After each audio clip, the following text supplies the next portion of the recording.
എല്ലാവർക്കും ഒരുപോലെ ഇഷ്ടമുള്ളൊരു പ്ലാന്റ്സ് ആയിരിക്കും ആഫ്രിക്കൻ വയലറ്റ്സ് ചെടികൾ.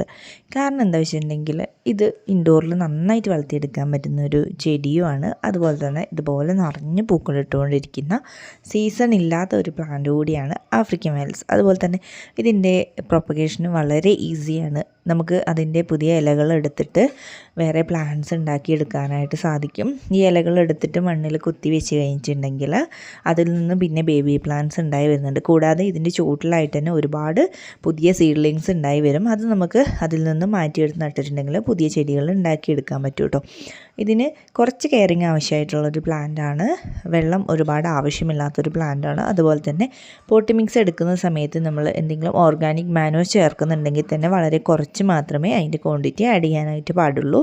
മണ്ണും ചകിരിച്ചോറും കൂടുതൽ എടുത്തിട്ട് നല്ല പോട്ടി മിക്സ് തയ്യാറാക്കാൻ പറ്റുന്ന ചെടികളാണ് ആഫ്രിക്കൻ വയലറ്റ്സ്. ഇത് കുറച്ച് വെയിലൊക്കെ ഉള്ള സ്ഥലത്ത് വെച്ച് നന്നായിട്ട് വളർത്തിയെടുക്കാൻ പറ്റുന്ന ചെടി കൂടിയാണ്.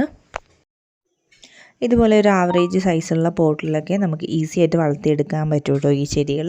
ഇതിൻ്റെ കോംബോ ആയിട്ട് കൊടുക്കുന്നുണ്ട്. 10 പ്ലാന്റിൻ്റെ കോംബോയ്ക്ക് 590 രൂപയാണ് വരുന്നത്. അതുപോലെ തന്നെ 8 പ്ലാന്റിൻ്റെ കോംബോയ്ക്ക് 490 രൂപയും 5 പ്ലാന്റിൻ്റെ കോംബോയ്ക്ക് 390 രൂപയാണ് റേറ്റ് വരുന്നത്.